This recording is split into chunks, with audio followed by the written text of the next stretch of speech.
ਜੀ ਤੇ ਗੱਲ ਕਰੀਏ ਪਰਾਲੀ ਦੇ ਮਸਲੇ ਤੇ ਸਰਕਾਰ ਨੇ ਹੁਣ ਫੇਰ ਯੂ ਟਰਨ ਮਾਰਿਆ ਜੀ ਪਰਾਲੀ ਦੇ ਮਸਲੇ ਨੂੰ ਲੈ ਕੇ। ਪ੍ਰਵੀਨ ਜੀ, ਜੇਕਰ ਤਾਂ ਸਰਕਾਰ ਸੱਚਮੁੱਚ ਸਰਕਾਰ ਆ, ਫਿਰ ਤਾਂ ਆਪਣੇ ਕਿਸੇ ਫੈਸਲੇ ਤੇ ਖੜੇ। ਗਲਤ ਜੀ ਫੈਸਲੇ ਲੈਂਦੀ ਆ, ਠੀਕ ਫੈਸਲੇ ਲੈਂਦੀ ਆ, ਇਹ ਪਹਿਲਾਂ ਲੈਣ ਤੋਂ ਫੈਸਲਾ ਲੈਣ ਤੋਂ ਪਹਿਲਾਂ ਸੋਚਣਾ ਚਾਹੀਦਾ ਕਿ ਅਸੀਂ ਕਿੱਧਰ ਨੂੰ ਜਾ ਰਹੇ। ਕਿੰਨੇ ਹੀ ਫੈਸਲੇ ਜਿਨ੍ਹਾਂ ਤੇ ਯੂ ਟਰਨ ਹੋਇਆ, ਮਤਲਬ ਕਿ ਲਿਸਟ ਲੰਬੀ ਹੋ ਜਾਂਦੀ ਹੈ, ਦਿਨ ਘੱਟ ਨੇ, ਮੈਨੂੰ ਲੱਗਦਾ ਫੈਸਲਿਆਂ ਦੇ ਯੂ ਟਰਨ ਵੱਧ ਨੇ। ਜੀ ਸੋ ਉਹੀ ਸਥਿਤੀ ਹੁਣ ਫੇਰ ਬਣੀ ਆ। ਪਰਾਲੀ ਸੜਨੀ ਨਹੀਂ ਚਾਹੀਦੀ, ਅਸੀਂ ਇਸ ਦੇ ਬਿਲਕੁਲ ਹੱਕ 'ਚ ਨਹੀਂ ਹੈਗੇ ਕਿ ਪਰਾਲੀ ਨੂੰ ਅੱਗ ਲੱਗੇ। ਪਰਾਲੀ ਨਾਲ ਵਾਤਾਵਰਨ ਜਿਹੜਾ ਖਰਾਬ ਹੁੰਦਾ, ਪਰ ਜਿਹੜੇ ਕਿਸਾਨ ਦੇ ਖੇਤ 'ਚ ਅੱਗ ਲੱਗਦੀ ਆ, ਉਹਦੇ ਜਵਾਕ, ਉਹਦੇ ਪਿੰਡ, ਉਹਦੇ ਮਹੱਲੇ ਤੱਕ ਅਸਰ ਪਹਿਲਾਂ ਜਾਂਦਾ, ਬਾਕੀਆਂ ਤੱਕ ਤਾਂ ਬਾਅਦ ਚੋਂ ਜਾਣਾ। ਜਿਹੜਾ ਅੱਗ ਲਾਉਣ ਆ ਰਿਹਾ, ਉਹਦੀਆਂ ਅੱਖਾਂ, ਉਹਦਾ ਗਲਾ, ਉਹਦੇ ਫੇਫੜੇ ਪਹਿਲਾਂ ਨੇ ਮੂਹਰੇ। ਸੋ ਕਿਹੜੇ ਹਾਲਾਤ 'ਚ ਅੱਗ ਲੱਗਦੀ ਆ, ਇਸ ਦਾ ਮਸਲੇ ਦਾ ਹੱਲ ਹੁਣ ਤੱਕ ਕਿਉਂ ਕਿਸੇ ਸਰਕਾਰ ਨੇ ਕੱਢਣ ਦੀ ਕੋਸ਼ਿਸ਼ ਨਹੀਂ ਕੀਤੀ, ਇਹ ਸਵਾਲ ਖੜਾ ਜੀ। ਸੋ ਇੱਕ ਵਾਰ ਤਾਂ ਬੀਕੇ ਜੰਜੂਆ ਜੀ ਨੇ ਮਤਲਬ ਕਿ ਆਰਡਰ ਮਾਰੇ ਚੱਕ ਕੇ, ਹਾਂ ਡੀਸੀਆਂ ਨੂੰ, ਕਿ ਚੱਕ ਦੋ ਵੀ, ਮਾਰ ਦਿਓ ਲਾਲ ਲਾਈਨਾਂ ਮਾਲ ਰਿਕਾਰਡ ਦੇ ਵਿੱਚ, ਜਿਹੜੇ ਵੀ ਕਿਸਾਨ ਦੇ ਖੇਤ ਨੂੰ ਅੱਗ ਲੱਗੀ ਉਹਦਾ ਹਿਸਾਬ ਕਿਤਾਬ ਕੱਢੋ ਤੇ ਉਹਦੀਆਂ ਸਬਸਿਡੀਆਂ ਬੰਦ, ਉਹਦੀਆਂ ਸਹੂਲਤਾਂ ਬੰਦ, ਉਹਦੇ ਜਵਾਕਾਂ ਨੂੰ ਮਿਲਦੀਆਂ ਸਹੂਲਤਾਂ ਬੰਦ, ਉਹਨੂੰ ਮੋਟਰ ਬੰਬੀਆਂ ਦੇ ਬਿੱਲ ਬੰਦ, ਸਾਰਾ ਕੁਝ ਕਰ ਦਿਓ ਖਤਮ ਤੇ ਮਾਰ ਦਿਓ ਲੀਕ ਉਹਦੇ ਤੇ ਲਾਲ। ਸੋ ਲਾਲ ਲਕੀਰ ਨੂੰ ਲੈ ਕੇ ਆਪਾਂ ਵੀ ਚਰਚਾ ਕੀਤੀ ਸੀ ਕਿ ਹਰੇ ਪੈਨ ਨਾਲ ਲਾਲ ਲਕੀਰਾਂ ਵੱਜਣਗੀਆਂ।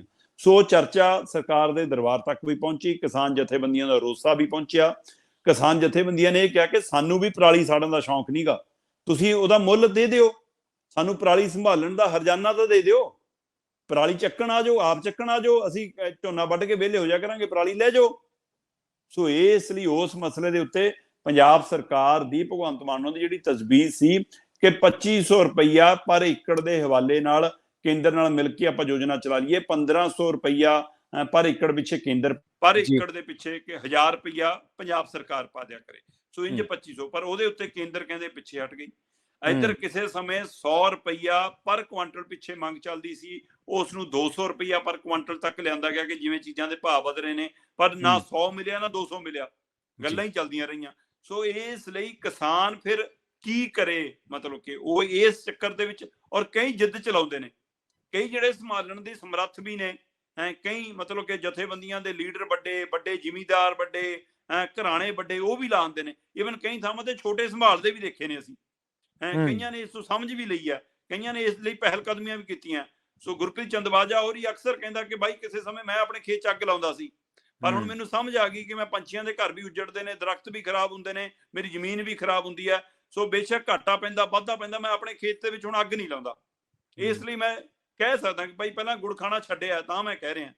ਸੋ ਇਸ ਹਵਾਲੇ ਨਾਲ ਕਈ ਸਹੀ ਵੀ ਨੇ, ਪਰ ਕਈ ਜਥੇਬੰਦੀਆਂ ਦੇ ਚੱਕੇ ਹੋਏ ਅੱਗ ਵੀ ਲਾਈ ਜਾਂਦੇ ਨੇ, ਜਿਨ੍ਹਾਂ ਕੋਲ ਸਮਰੱਥਾ ਵੀ ਹੈਗੀ ਸੰਭਾਲਣ ਦੀ।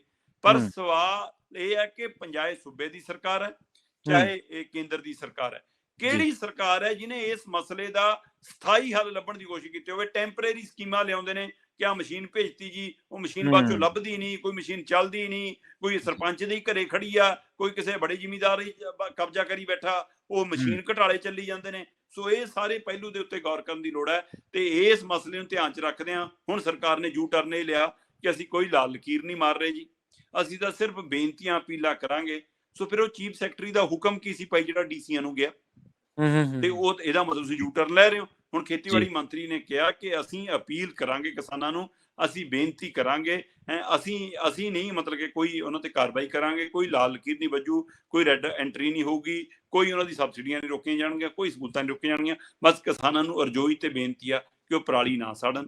ਸੋ ਇਸ ਦੀ ਬੇਨਤੀ ਤਾਂ ਅਸੀਂ ਵੀ ਕਰਦੇ ਹਾਂ, ਪਰ ਅਸੀਂ ਨਾਲ ਦੀ ਨਾਲ ਸਰਕਾਰ ਨੂੰ ਵੀ ਅਪੀਲ ਵੀ ਕਰਦੇ ਹਾਂ, ਚੇਤਾਵਨੀ ਵੀ ਕਰਦੇ ਹਾਂ ਕਿ ਭਾਈ ਕਿਸਾਨਾਂ ਦੀ ਬਾਂਹ ਫੜੋ। ਉਹ ਮਜਬੂਰ ਹੋ ਕੇ ਅੱਗ ਲਾਉਂਦਾ, ਉਹਦੇ ਕੋਲ ਟਰੈਕਟਰ 'ਚ ਤੇਲ ਪਾਉਣ ਲਈ ਪੈਸੇ ਕਿੱਥੋਂ ਆਉਣਗੇ, ਜਿਹਦੇ ਕੋਲ ਮਤਲਬ ਕਿ ਆਪਣੀ ਫਸਲ ਐਕਟੀ, ਫਿਰ ਝੋਨੇ ਦਾ ਝਾੜ ਬਹੁਤ ਘਟਣਾ ਪ੍ਰਵੀਨ ਜੀ, ਚਾਹੇ ਉਹ ਮੌਸਮ ਦੀ ਮਾਰ ਆ ਤੇ ਚਾਹੇ ਉਹ ਪਈ ਬਿਮਾਰੀ ਹੈ ਕਿ ਰੰਗ ਬਦਲ ਰਿਹਾ ਝੋਨਾ। ਸੋ ਪਹਿਲਾਂ ਕਣਕ ਦਾ ਝਾੜ ਕਿੰਨਾ ਘਟਿਆ। ਸੋ ਇਸ ਲਈ ਕਿਸਾਨ ਤਾਂ ਉਸ ਦੁਵਿਧਾ ਚੋਂ ਨਹੀਂ ਨਿਕਲ ਪਾਉਂਦਾ, ਉਹਦੀਆਂ ਤਾਂ ਕਿੰਨੀਆਂ ਹੀ ਸਦਰਾਂ ਦੇ ਉੱਤੇ ਪਾਣੀ ਫਿਰ ਜਾਂਦਾ ਜਦੋਂ ਇਹ ਮੌਸਮ ਆਉਂਦਾ। ਸੋ ਇਸ ਲਈ ਉਹ ਇਸ ਹਵਾਲੇ ਨਾਲ ਪਰਾਲੀ ਦੇ ਮਸਲੇ ਦੇ ਹੱਲ ਦੇ ਲਈ, ਚਾਹੇ ਉਹ ਖੇਤੀ ਮਾਹਰ ਨੇ ਜਿਹੜੇ MSP ਨੂੰ ਲੈ ਕੇ ਮੀਟਿੰਗਾਂ ਬੁਲਾਉਂਦੇ ਨੇ ਸਰਕਾਰੀ ਮਾਹਰ ਬਣ ਕੇ ਕਿ ਹਾਂ ਅਸੀਂ, ਉਹ ਇਸ ਮਸਲੇ ਦਾ ਹੱਲ ਕੱਢਣ ਲਈ ਕਿਉਂ ਨਹੀਂ ਕਦੇ ਸਾਹਮਣੇ ਆਏ। ਸੋ ਇਸ ਮਸਲੇ ਸਮਝਣ ਦੀ ਲੋੜ ਹੈ ਕਿ ਸਰਕਾਰ ਇਹ ਮਸਲੇ ਦਾ ਹੱਲ ਹੀ ਨਹੀਂ ਚਾਹੁੰਦੀ ਜੀ।